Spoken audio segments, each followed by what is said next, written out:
Hello guys, welcome back to DC teachers academy. आज हम इस वीडियो में बात करने वाले हैं क्लास 6 एनसीईआरटी ज्योग्राफी का चैप्टर नंबर 6। चैप्टर नंबर 5 तक मैं ऑलरेडी डिस्कस कर चुका हूं, जो कि आपके वेरियस एग्ज़ाम चाहे सीटेट हो, यूपी टेट हो, यूपीएससी हो, यूपीपीएससी हो, सभी के लिए हेल्पफुल है। क्योंकि मैं आपको बता चुका हूं कि 6 to 10 तक की अगर आप एनसीईआरटी पढ़ोगे तो आपका जो बेस होगा वो बहुत ही ज़्यादा अच्छा होगा। ठीक है, तो चलिए स्टार्ट करते हैं। देखिए, मैं जो आपको इस एनसीईआरटी से पढ़ा रहा हूं, तो आपको क्या करना है, एक कॉपी और पेन लेकर के बैठना है। कॉपी पेन लेकर के जो भी इंपॉर्टेंट पॉइंट है मैं आपको बता दूंगा, उनको आपको नोट कर लेना है। ठीक है, जिससे कि आपके बहुत अच्छे नोट्स बनेंगे। और नोट्स जो है आप जब खुद से बनाएंगे ना, तो खुद के बने हुए नोट्स जो होते हैं वो बहुत ज़्यादा हेल्पफुल होते हैं और आपको आसानी से समझ में आ जाते हैं। एक दिन पहले भी अगर आप एग्जाम के पढ़ लोगे तो आप उसको समझ सकोगे। ठीक है, तो वीडियो अगर अच्छा लगे तो लाइक और सब्सक्राइब जरूर कर दीजिएगा। चलिए स्टार्ट करते हैं।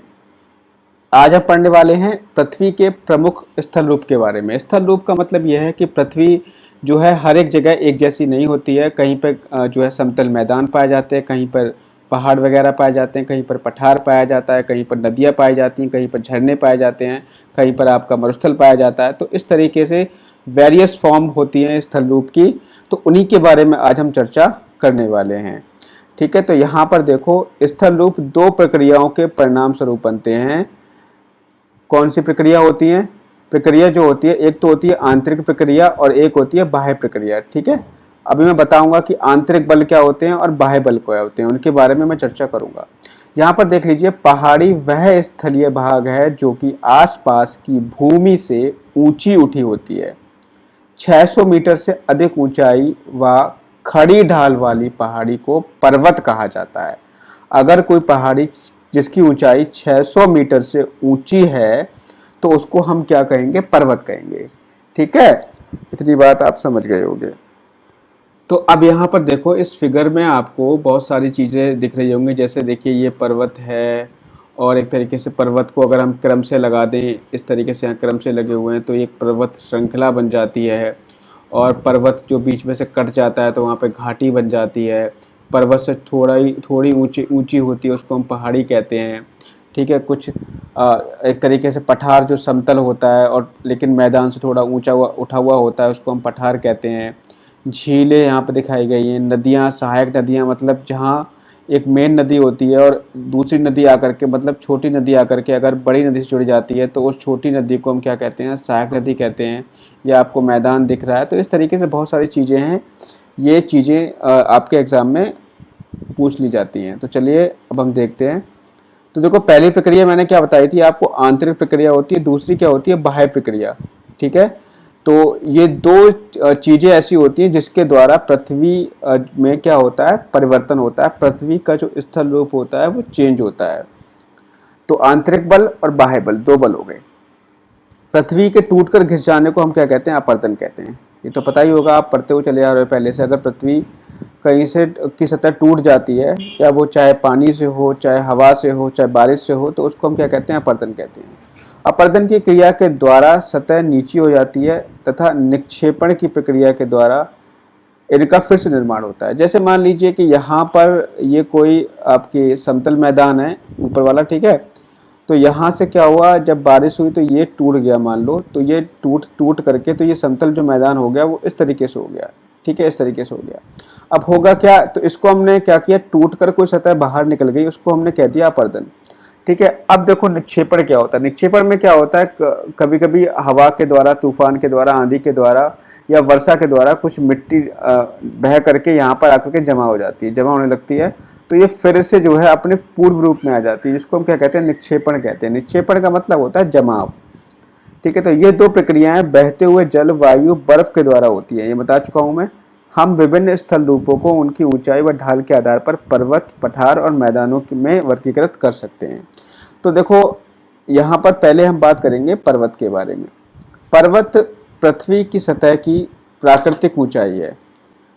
प्राकृतिक ऊंचाई का मतलब यह है कि ये जो ऊंचाई है ये प्रकृति द्वारा खुद बनाई गई है, हमने इसको खुद से नहीं बनाया है।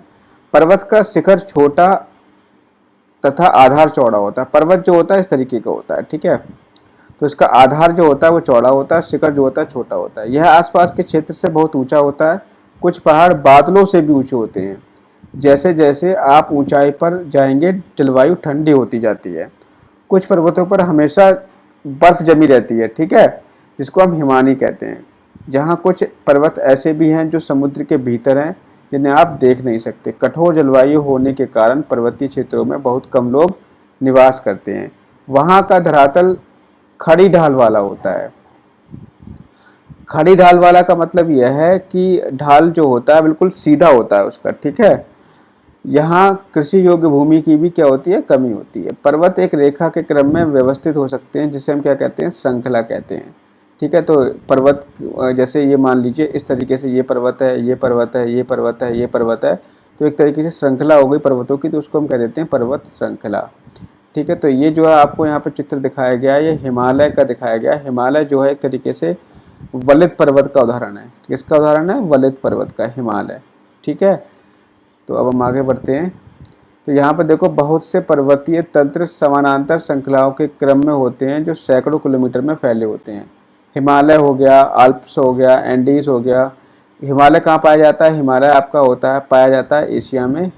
और अगर हम बात करें आल्प्स की, तो आल्प्स मैंने कल बताया था आपका यूरोप में पाया जाता है आल्प्स। और इसके अलावा जो आपका थर्ड है एंडीज, एंडीज जो पाया जाता है आपका दक्षिणी अमेरिका में। तो ये क्या है, ये एक तरीके से पर्वत श्रृंखलाएं हैं, हिमालय की पर्वत श्रृंखला है।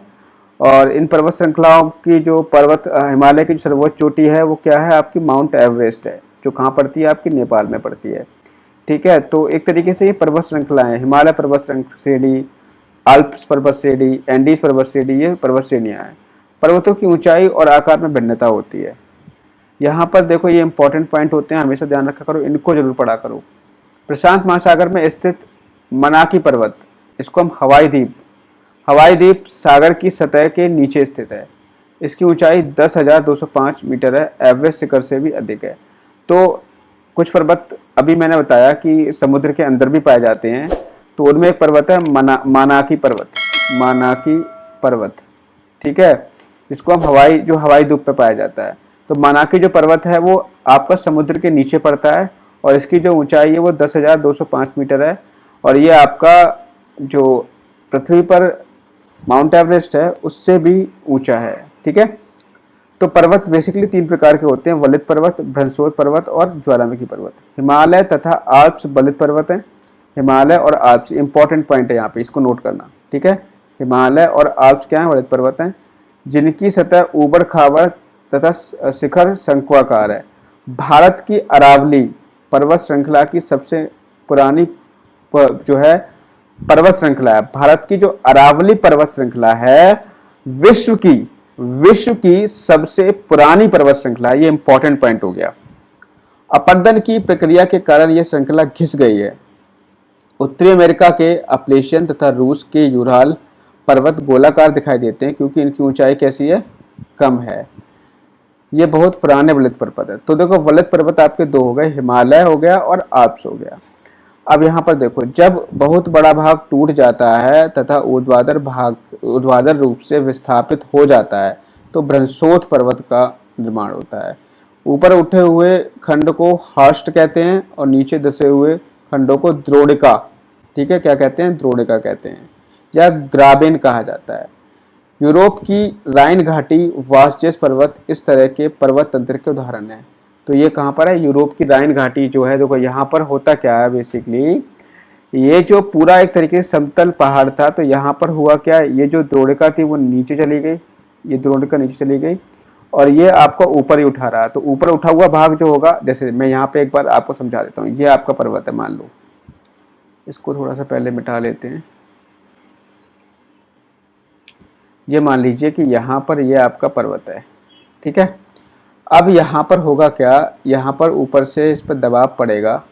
जब दबाव पड़ेगा तो होगा क्या, ये जो दबाव पड़ने के कारण इसकी स्थिति जो हो जाएगी कुछ इस तरीके की हो जाएगी। देखो फिर से मैं इसको मिटा रहा हूँ, इतना आपने देख लिया। अब देखो इसकी स्थिति कैसे हो जाएगी। इसकी स्थिति जब ऊपर दबाव पड़ता है तो इस तरीके से हो जाती है, जिन नीचे धस जाता है, ठीक है। तो जो नीचे धसा हुआ भाग होता है उसको हम कहते हैं द्रोणिका, ऊपर उठा हुआ भाग होता है उसको हम कहते हैं उत्खंड भ्रंश, ठीक है, ये बात ध्यान रखना। और इसके जो भ्रंशोत पर्वत के उदाहरण जो हैं यूरोप की राइन घाटी और वासजेस पर्वत इस पर्वत तंत्र के उदाहरण हैं। ज्वालामुखी पर्वत क्या होता है? ज्वालामुखी पर्वत ज्वालामुखी क्रियाओं के कारण बनते हैं। अफ्रीका का माउंट किलिमंजारो और जापान का फ्यूजियामा। तो अफ्रीका का माउंट किलिमंजारो, ध्यान रखना, किलिमंजारो, किलिमंजारो, और जापान का फ्यूजियामा, ये जो है आपके ज्वालामुखी पर्वत के उदाहरण होते हैं। पर्वत जो होते हैं बहुत लाभदायक होते हैं। पर्वत जल के संग्रहार होते हैं। बहुत सी नदियों का स्रोत पर्वतों में स्थित हिमानियों में होता है। जलाशयों के जल को लोगों तक पहुंचाया जाता है। पर्वतों के जल का उपयोग सिंचाई, पनबिजली उत्पादन में किया जाता है। नदी, घाटियां, वेदिकाएं कृषि के लिए उपयुक्त होती हैं। पर्वतों में अलग अलग प्रकार की वनस्पतियां तथा जीव जंतु भी पाए जाते हैं। वनों से हमें ईंधन, चारा, आश्रय तथा दूसरे उत्पाद जैसे गोंद, रेजिन आदि प्राप्त होते हैं। सैलानियों के लिए पर्वतीय भाग उपयुक्त स्थान है। वे पर्वतों की यात्रा उनकी प्राकृतिक सुंदरता को देखने के लिए करते हैं। विभिन्न प्रकार के खेल जैसे जैसे पैराग्लाइडिंग हो गया, hang gliding, reverse rafting, skiing, पर्वतों के प्रचलित खेल हैं। तो paragliding, hang gliding, river rafting और स्कीइंग, ये पर्वतों के प्रचलित खेल होते हैं। ठीक है, ये खेल आपके पर्वतों पर मिलेंगे। तो यहाँ पर देखो, ये आपको ज्वालामुखी पर्वत आपको दिख रहा होगा। ज्वालामुखी पर्वत में जो यहाँ पे दिख रहा है ना, ये वाला, ये इसका मुख कहलाता है। तो इसमें से क्या निकलता है? बाहर लावा बाहर निकल के आता है। ठीक है, क्या निकलता है इसमें से? बाहर निकलता है आपका लावा। ठीक है, तो यहाँ पर ये हो गया। तो यहाँ पर देखो, ये आपका है, इस चित्र में आपको दिखा रहा है ज्वालामुखी। ज्वालामुखी में क्या होता है? देखो, ज्वालामुखी के अंदर की क्रिया क्या होती है, ये मैं आपको बता रहा हूँ। अंदर जो है आपका क्या भरा होता है? अंदर आपका मैग्मा भरा होता है। ठीक है, मैग्मा जब अंदर, इसका ताप बहुत ज़्यादा हो जाता है, तो ताप ज़्यादा हो जाने के कारण अंदर दाब बढ़ जाता है, और दाब बढ़ने के कारण ये ऊपर की तरफ मैग्मा चलने लगता है। जब ये ऊपर की तरफ चलने लगता है तो एकदम से बम की तरह ऊपर को फटता है, और फटने के बाद में लावा यहाँ पर बाहर आने लगता है। ठीक है, तो ये जो है यहाँ पर जब लावा जब बाहर आ जाता है, तो ये बहुत सारा लावा जब बाहर आ जाता है, तो यहाँ पे क्या होता है? जब ठंडा होकर के ये ऊपर इकट्ठा हो जाता है। जब ये ठंडा होकर के इकट्ठा हो जाता है तो ये ठोस रूप ले लेता है। ठोस रूप से ही क्या बन जाता है? आपके पर्वत का निर्माण हो जाता है। ठीक है, तो इस तरीके से ज्वालामुखी पर्वत बनते हैं। अब यहाँ पे पठार। पठार क्या होता है? पठार उठी हुई सपाट भूमि होती है। यह आसपास के क्षेत्रों से अधिक उठा हुआ होता है। इसका ऊपरी भाग मेज के समान सपाट होता है। किसी पठार के एक या एक से अधिक किनारे होते हैं जिनके ढाल खड़े होते हैं। पठारों की ऊंचाई प्रायः कुछ 100 मीटर से लेकर के 1000 मीटर तक हो सकती है। पर्वतों की तरह पठार भी नए या पुराने हो सकते हैं। भारत में दक्कन पठार पुराने पठारों में से एक है। देखो, तो अपने यहाँ पे कौन सा पठार पाया जाता है? अपने यहाँ पे दक्कन पठार पाया जाता है। ठीक है, केन्या, तंजानिया तथा युगांडा का पूर्वी अफ्रीकी पठार। केन्या, तंजानिया, युगांडा में पूर्वी अफ्रीकी पठार पाया जाता है। ऑस्ट्रेलिया में पश्चिमी पठार, ये जो है इसके उदाहरण हो गए। तिब्बत का पठार विश्व का सबसे ऊंचा पठार है। ये भी यहाँ पे इंपॉर्टेंट हो जाएगा। तिब्बत का जो पठार है वो विश्व का सबसे ऊंचा पठार है। ठीक है, ये चीज़ ध्यान रखना है। इसकी जो समतल से ऊंचाई है 4000 से 6000 मीटर तक है। पठार बहुत ही उपयोगी होते हैं क्योंकि इनमें खनिज पाए जाते हैं। खनिज प्रचुर मात्रा में, मतलब बहुत अधिक मात्रा में पाए जाते हैं। इसी कारण विश्व के बहुत से खनन क्षेत्र पठारी भागों में स्थित हैं। अफ्रीका का पठार सोना, हीरों के खनन के लिए प्रसिद्ध है। भारत में छोटा नागपुर के पठार में लोहा, कोयला तथा मैग्नीज के बहुत बड़े भंडार पाए जाते हैं। तो सोना और हीरा कहाँ पाया जाता है? अफ्रीका के पठार में।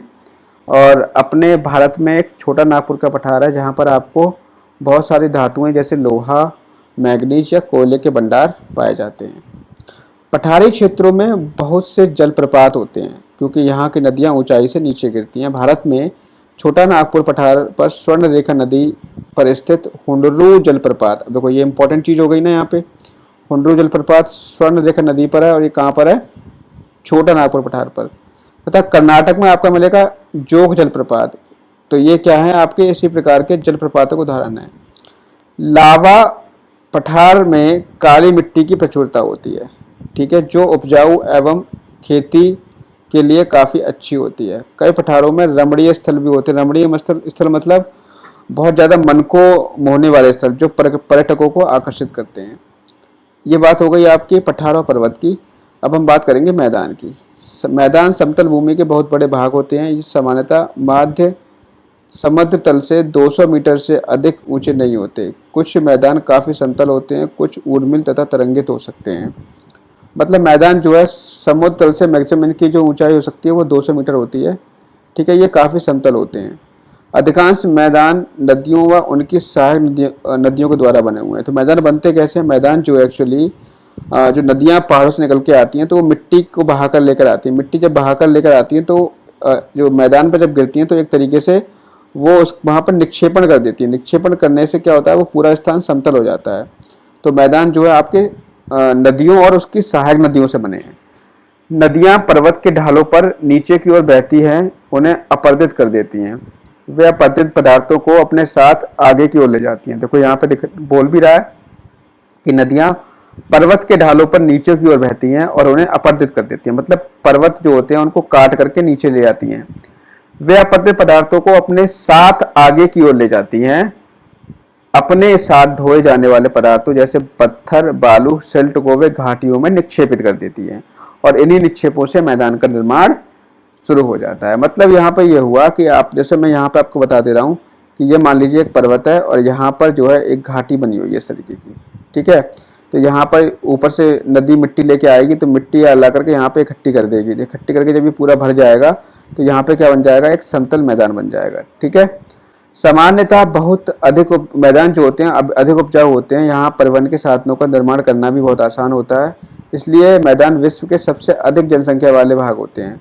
नदियों के द्वारा बनाए गए कुछ बड़े मैदान एशिया व उत्तरी अमेरिका में पाए जाते हैं। ठीक है, कुछ मैदान जो है आपके एशिया, कुछ उत्तरी अमेरिका में पाए जाते हैं जो नदियों द्वारा बनाए गए हैं। एशिया में स्थित भारत में गंगा व ब्रह्मपुत्र का मैदान, चीन में यांगत्से नदी के मैदान प्रमुख उदाहरण है। मैदान मनुष्यों को रहने के लिए सबसे उपयोगी क्षेत्र होते हैं। यहाँ की जनसंख्या बहुत अधिक होती है क्योंकि मकानों के बनाने व खेती के लिए यहाँ पे समतल भूमि अधिक मात्रा में उपलब्ध होती है और यहाँ की जो मिट्टी भी होती है ना वो खेती के लिए बहुत उपजाऊ होती है। तो भारत में गंगा का जो मैदान है वो सबसे अधिक जनसंख्या वाला क्षेत्र है क्योंकि यहाँ पे प्रॉपर खेती वगैरह आराम से की जा सकती है। अब यहाँ पे देखो स्थल रूप व लोग। स्थल रूपों की भिन्नता के अनुरूप ही मानव विभिन्न प्रकार के जीवन यापन करते हैं। पर्वतीय क्षेत्रों का जीवन जो है कठिन होता है, मैदानी क्षेत्रों का जीवन पर्वतीय क्षेत्रों की तुलना में सरल होता है। मैदानों में फसलें उगाना, घर बनाना, सड़कें बनाना पर्वतीय क्षेत्रों की अपेक्षा आसान होता है। विभिन्न प्रकार के स्थल रूपों पर रहने वाले लोगों के रहन सहन के तरीकों में कुछ अंतर होता है। क्या आप उनमें से कुछ अंतरों को बता सकते हैं? कभी कभी प्राकृतिक आपदाएं जैसे भूकंप, ज्वालामुखी, उद्गार, तूफान, बाढ़ बहुत विनाश कर देते हैं। इन आकस्मिक घटनाओं के बारे में जागरूकता पैदा करके हम इनमें आने वाले खतरों को कम कर सकते हैं। हम कितने तरीकों से जल एवं स्थल को उपयोग में ला सकते हैं, इसका पता हम अपने आसपास के क्षेत्र में लगा सकते हैं। प्रायः हम स्थल का उपयोग गलत तरीके से करते हैं, जैसे उपजाऊ भूमि पर मकानों का निर्माण करना। इसी प्रकार हम लोग कूड़ा किसी भी भूमि पर या पानी में फेंक देते हैं, उन्हें गंदा कर देते हैं। तो यहाँ पर बेसिकली ये बताया गया है कि हमें जो है अपना घर बनाने के लिए घर जो है उपजाऊ भूमि पर नहीं बनाना चाहिए। मतलब जो खेती योग्य भूमि है वहाँ पर तो बेसिकली घर ना ही बनाए तो ज़्यादा बेटर है। ठीक है, वनों को काट करके लोग अपनी फैक्ट्री बनाते हैं, अपने घर बना रहे हैं। वन इसीलिए धीरे धीरे कम होते जा रहे हैं, तो हमारा जो जलवायु संतुलन है वो बिगड़ता जा रहा है। तो इससे क्या है, मैक्सिमम कई तरीके की बाढ़ वगैरह, भूकंप वगैरह आते रहते हैं। और आपने देखा होगा बहुत से लोग जो होते हैं सड़कों पर गंदगी या पानी में कुछ भी गंदा डाल दिया, तो इस तरीके से हमारी जो प्राकृतिक चीजें हैं वो धीरे धीरे गंदी होती जा रही हैं। ठीक है, तो यहाँ पर देखो ये चीज़ हमें नहीं करनी चाहिए। पर्वत पठारों से भिन्न होते हैं। किस में भिन्न होते हैं बताओ? ऊंचाई में भिन्न होते हैं।